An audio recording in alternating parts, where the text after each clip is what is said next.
talaga to. Ano? Pinangarap mo bang ma-promote sa trabaho? Oh! Apaka-angas, tol. Grabe naman. Makinig ka. Ano? Pinangarap mo ba? Hindi. Actually, nagulat nga lang din ako, may papel na. Ayun, ganun. pero thankful ako kasi may nakita siguro sila sa Oo. Kumbaga, promotion kasi hindi siya hinihingi. Para sa mata, hindi natin hinihingi. Ayan. Siguro nakitaan lang tayo ng skills, ng leadership skills na, mukhang pwede tong mga to na maging leader. Pero yung iba hinihingi yun, diba? Ayoko nang ganun. Ayoko nang ganun. Sipsel. Ayoko nang ganun. Dala-dala na pagkain sa boss. Uy, sino yan? Pangit yung ganun. Sa mga previous work niya siguro ganyan. Kaya sana sa mga boss no. Ay, nanawag. Ay, parang Papadala sa mga pagkain. Ano? Mukhang gusto mo na maglabas ng sama ng loob dito So yun, hindi mo naman siya pinangarap. Pero as news writer, pinangarap ko siya. Pero yung ma-promote pa ng position, hindi ko siya in-expect. Pero sobrang thankful ako sa... Kasi, kumbaga, great power comes with great responsibility. Spider-Man. Ang dami talagang responsibility. Ang nakakalungkot lang kasi yung mga, halimbawa, yung mga supervisor, ang tingin sa kanila, since halimbawa, ito, katrabaho kita. Tapos naging supervisor ako. Dati same tayo ng position. Tapos ako tumaas ang posisyon. Parang may iba na nahihirapang sumunod sa akin. Kasi nga, same lang naman tayong posisyon, ba't ako susunod sa'yo? Tapos, yung trabaho natin as supervisor, paunti na ng paunti. Kumbaga, ang trabaho na natin is yung mga nagtatrabaho. Kumbaga, supervise. Kaya isusupervise natin sila, i-guide natin sila. Tayo magbibigay ng instruction sa kanila para ma-execute natin yung trabahong ibinigay naman ng mga mas nakakataas. So, yun yung burden naman para sa ating mga supervisor. Ang hirap utusan yung kaibigan mo, no? Oo. Na papapasukin mo. Lalo na yung... sabi mo, supervisor ka, yung kaibigan mo sabihin mo, cancel day off ka muna, kulang tayo. Tapos tatanggi. Nagagalit. Sino ba yun? Tapos isusumbat yung pagkakaibigan nyo. Oo nga, sino ba yun? So yun lang yung pansin ko, parang kumbaga sa pagtaas ng posisyon, pag unti ng trabaho, pero pag nabibisit ako pero nasusubukan ng pasensya ko dahil hindi yun, 'di ba? Tumataas yung responsibilidad. Kumukunti yung trabaho pero yung responsibilidad nga bumibigat. Pero yun yung kailangan nating tanggapin na tayo talaga yung mananagot once na sila ay nagplak. Pumalpak. Ayun, ikaw. Ano ba nakalagay? Pinangarap, no? Pinangarap mo ba ma-promote? Hindi ko pinangarap ma-promote pero may pangarap akong posisyon talaga. Hindi, Kasi yun yung pangarap mo tumaas lang sweldo siguro eh. Hindi, may pangarap talaga ako. Jello, no? Jello, bastos ka. Kuya Jello. Sige. May pangarap talaga ako kasi bago ako pumasok dito talaga, sabi ko sa sarili ko, mag-start muna ako sa mababang posisyon. Tatrabahuhan ko hanggang sa makuha ko yung gusto kong posisyon. Slowly but surely, siguro nakita nung isa nating boss. Nakitaan niya ako ng skills. Tapos in-offer niya sa akin yung ganitong posisyon. Nung una, nag-aalilangan ako kasi kulang pa ako sa experience, ganyan. At saka natatakot ako na baka mamaya may sabihin yung mga katrabaho mo na mas matagal pa na hindi sila na-promote. Alam mo yun yung nakaka-toxic sa isang kumpanya, sa isang work environment, yung crab mentality. Yung kapag may umaangat, ayaw nila ng naungasan. gusto nilang anong ungas? Nauungusan. Saan ka galing? Anong mundo ka? Diyan lang. Ayaw nila lang umaangat, gusto nila hindi, dito ka lang, kapantay kita. Ayaw nila ng ganong crab mentality. Especially toxic. yung mga mas matatanda. Ayun, toxic Filipino culture din yan, crab mentality. So yun, ikaw naman Riz, pinangarap mo? Ako, pangarap ko lang talaga, reporter, hanggang lang. Tapos kasi, yun nga, basta masaya ka sa ginagawa mo, hindi mo dadamdamin yung ibang factors. So, kahit hanggang doon lang ako. Okay. Ikaw? Ilan na lang to? Naiinip na yung cameraman natin. What's that? Ano ang pinaka-memorable mong experience bilang isang empleyado? Walang iiyak ha, haya ha. Ikaw. Game dyan. Ako talaga una. What if siya muna? Ikaw muna. Ako muna. Anong pinaka-memorable? Alam mo yung experience ko talaga, the best experience ko talaga dito sa kumpanya. Sa isang kumpanya. Na yung samahan ng parang alam mo yun, hindi lang katrabaho yung treatment family na.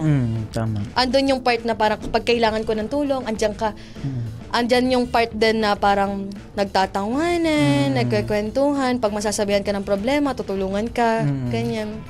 And syempre yung mga coverage mo sa labas, ganyan. Tutulungan ka rin sa alam mo yung pinaka the best talaga na Sarap busan ng tubig nito. yung yung pinaka the best experience talaga yung ang dami niyang ambag sa buhay mo pero nag-resign yung isang tao. Ganun yung masakit. So ikaw na. Showbiz ka, o Haya, ikaw. What is your memorable experience? Marami pero siguro ito yung na-meet ko yung mga ito. Itong, huwag kayo iyak ka. Isama mo naman ako, Haya. Magkasama tayo nung nasa baba pa. Ayan. Lingid sa kalaman ng iba, FYI lang. Isa si Haya sa mga nag-train sa akin nung ako'y bago. Grabe naman yan! Alam mo yan, Haya. Isa sa mga nagturo sa akin at gumabay sa akin. Humahalili rin yan bilang yung trabaho ko. Minsan, Kaya magiging music na Ayun, thankful ako. Syempre nakilala ko kayo kasi lalo na itong dalawang to. Sorry na, Jen. Okay lang, Kasi okay ikaw lang. nasa ibang department ka eh. Ayan. Kasi when I was at my lowest, nandun sila. No. Uy, iiyak. Iyak na yan. Show mo pala to, be. Bigyan mo isang segment Tribute dito. pala sa kanya. Ayun, sobrang thankful ako. Syempre, dami na din namin mga pinagsamahan. Ay, naiiyak siya. Nanginginig yung boses. Focus nyo. Ayun, dahil din sa pag-broadcast nga dito sa IZ, na-acknowledge siya ng school ko for, ayun yung isa sa pinaka-memorable kong moment. Nagka-award ka. Yeah, oo. Kaya sobrang thankful talaga ako dito sa IC. Yun naman ang pinakamaganda. Sabi ko lang, good luck sa inyong lahat, lalo na sa iyo, Haya. At maraming salamat sa samahan dito, sa samahan. Umiyak. Samahan ng, parang parang Dapat ikaw naman mag-share. Ayun, maya, si Riz muna. Riz, ikaw. Sa akin, ganun din. Memorable experience sa opisina. Siguro nung nagkaroon ng alitan lang, away. Kasi parang ang funny lang na that made us stronger, gano'n. Tapos parang ngayon tinatawa-tawanan na lang namin yung problema. Yun nangyari. Minsan ganun minsan kung yung magkakaibigan, kung mas madaming problema, mas tumitibay kung walang plastikan, sasabihin niya sa'yo na, ay, ang pangit mo ngayon hindi bagay sa'yo yung damit mo. Hindi naman. I mean, di ba? Kapag ka siguro sinabihan ka ng masamang salita or na-real talk ka, pero para naman sa ikakabuti mo at hindi ka nasaktan, siguro true friends mo nang may tuturing yun, no? Tapos, ikaw, sino sige. Meron pa. Yung unang exposure ko sa TV. Yan, Ayaw nga, hindi ko nasabi yan. Ako naman, yung memorable experience ko sa trabaho is yung mga nakatrabaho, lalo na nung nasa baba pa tayo, yung sabay-sabay tayong kumakain. Ang dami-dami natin. Naiiyak siya. Nagtatawanan. Ang lakas pa niya nun. Yung naghahatian ko sa pagkain. So, nakakamiss yung batch na yun na talagang tutulungan kanila. Solid yung batch na yun. Solid yung batch na yun.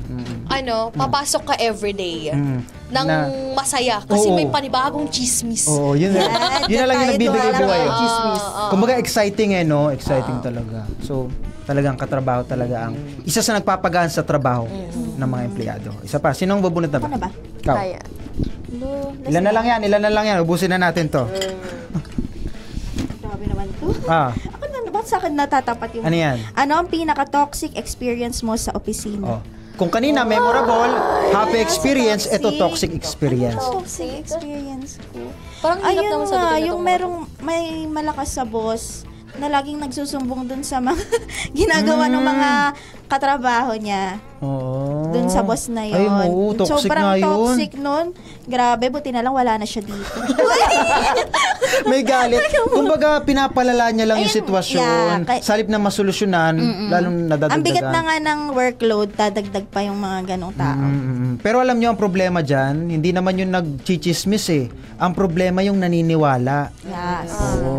Kung yung isa is nakikinig sa isang panig, halimbawa magsusumbong ka sa akin, oy sir, pangit si ganito. So ako, aalamin ko muna, titingnan ko Kung muna, pangit ba talaga pangit ba talaga? Mukha nga. Hindi naman. Hindi, aalamin mo yung magkabilang panig para naman fair. Irrational. Yun yung, dun pumapasok yung may favoritism. Kasi naniniwala ka agad dun sa Yun sinasabi nga ng yung tao. mahirap, isa lang kasi yung pinaniniwala.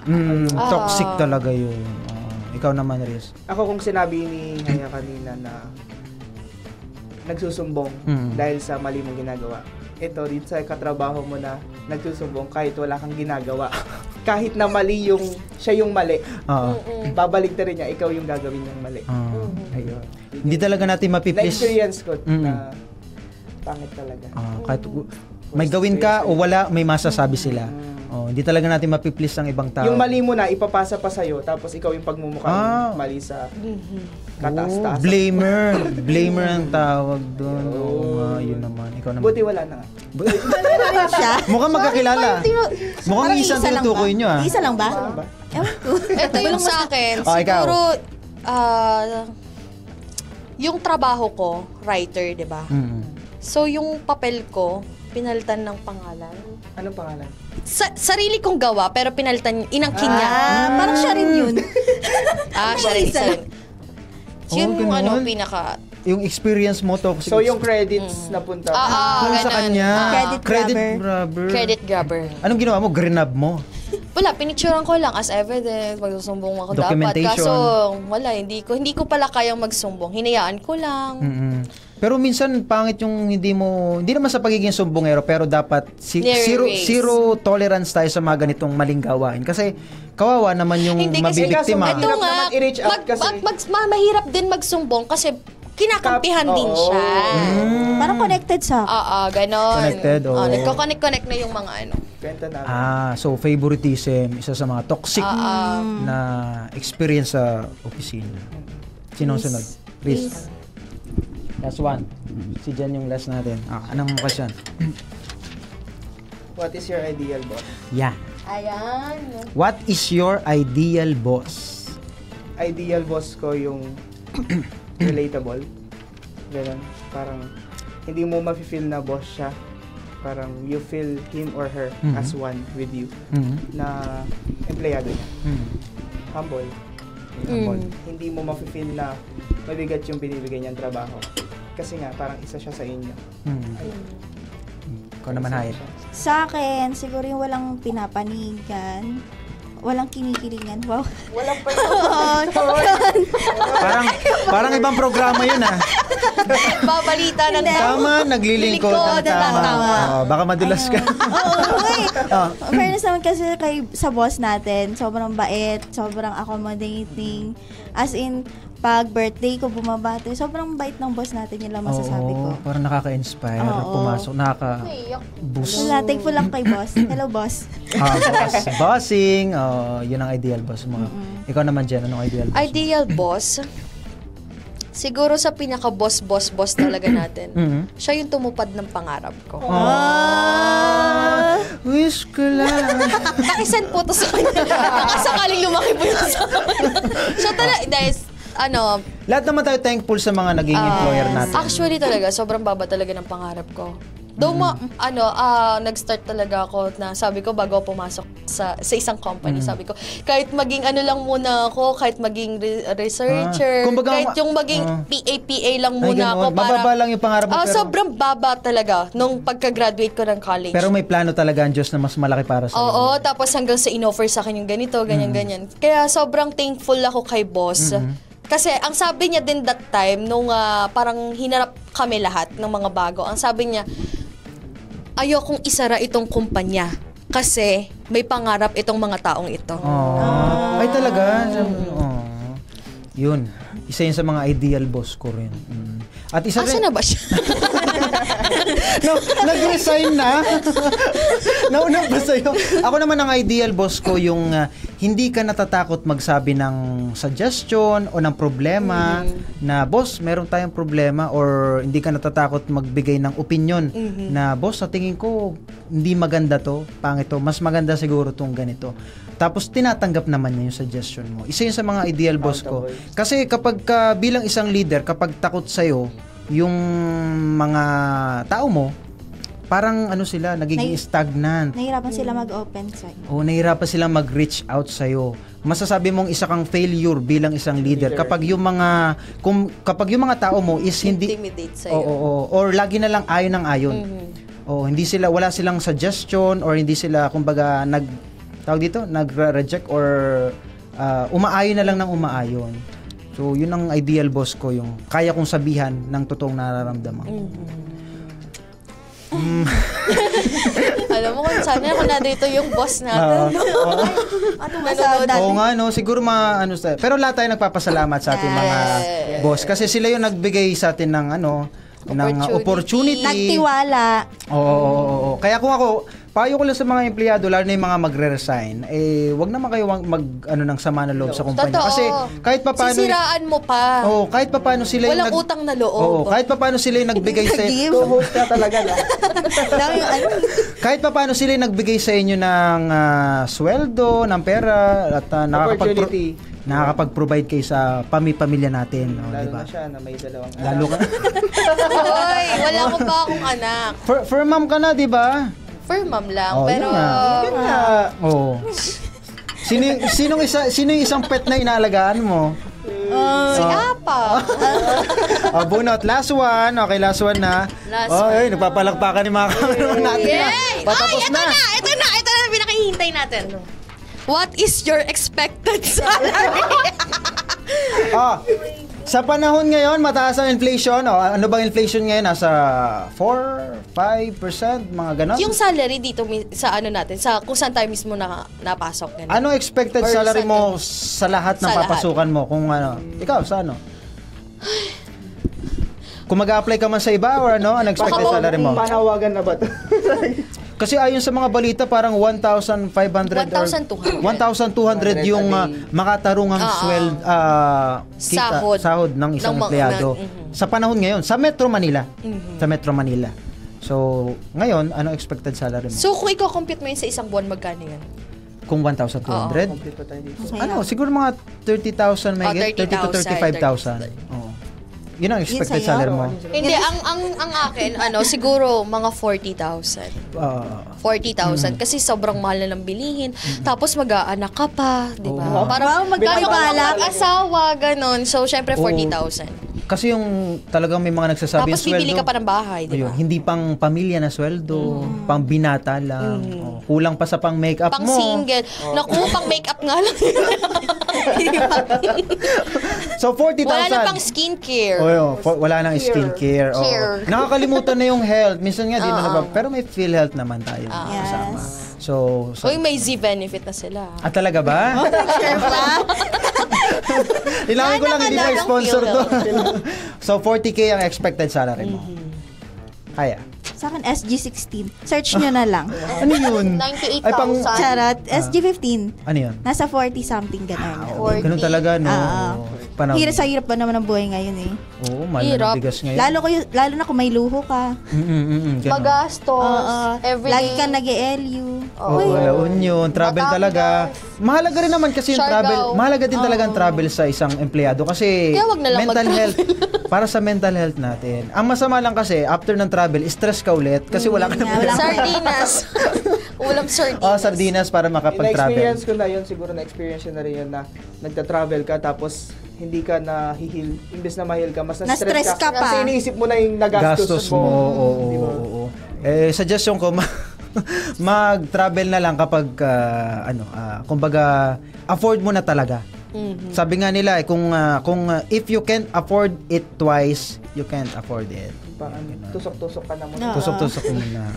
Fishball. Kung hindi mo kayang bilhin ng 2 beses yung kotse, hindi mo siya afford. Halimbawa, ang kotse ay 300,000. Wala pang 300,000, 600,000. 600,000. Pinakamas mura na yun Kung wala kang 1.2 million, hindi mo Huwag afford muna. yun. Ganon. So, ilan pa yung iipunin? Nag-compute, para lang hindi malubog kasi ang dami nalulubog sa utang na empleyado. Panay loan, wala namang masama sa loan. Kung paano lang gamitin yung loan. Yun ang masama. Ang hirap din kasi pag tumataas yung sahod mo, tumataas din yung Tax. gastos mo din. Totoo. Pati tax. So, Every year, di ba, yung sa government, Hindi ko pa sure. Aalamin ko yan. Pag nasa kita part. Pero sa mga kumpanya may mga ganun na kahit private company na di ba? Yung every year. additional, every year siya, di ba? Kahit Na 35 pesos, 15. Oh, malaking bagay Diyos na ko, yun malaking bagay na yun sa atin, di ba? Nagtitilian tayo. Hindi yung 10 years, 30 years ka na sa trabaho, same pa rin yung sweldo. Parang Wala. Yun ang pangit naman. unfair. Oh, unfair talaga yun. Ikaw, Riz, anong expected salary mo? Siguro 30. Oh, mababa lang Mababa pa niya, pa no? naman. Napaka-humble talaga ni Bebo. Dami ka naman. My Hindi kasi gosh. given the experience na meron pa lang ako, parang 30 pa lang. pero syempre, pag tumanda na ako, 100. Yeah. Tumaya ka na lang sa loto. So yun yung mga expected salary talaga, no? So, para makasabay naman sa gastusin. So ito na lang, bago tayo magtapos, pauwi na. Uwi na sila. Bago tayo magtapos, final thought na lang, ano yung mga may papayo nyo naman sa mga empleyado na nag-resign sa trabaho or nawawala na ng gana, nagka-quiet quitting sa trabaho? Maraming ganyan, ha? Ano yung may papayo nyo sa kanila? Is Siguro ako, be thankful dun sa given opportunity. Oo, na binigay sa'yo. You must see everything in a positive way siguro. It's mahirap, pero you should try. Tapos, valid din naman kung masasaktan kayo dun sa, parang sa pag-alis nyo, ganun. May hard, ano tawag dun?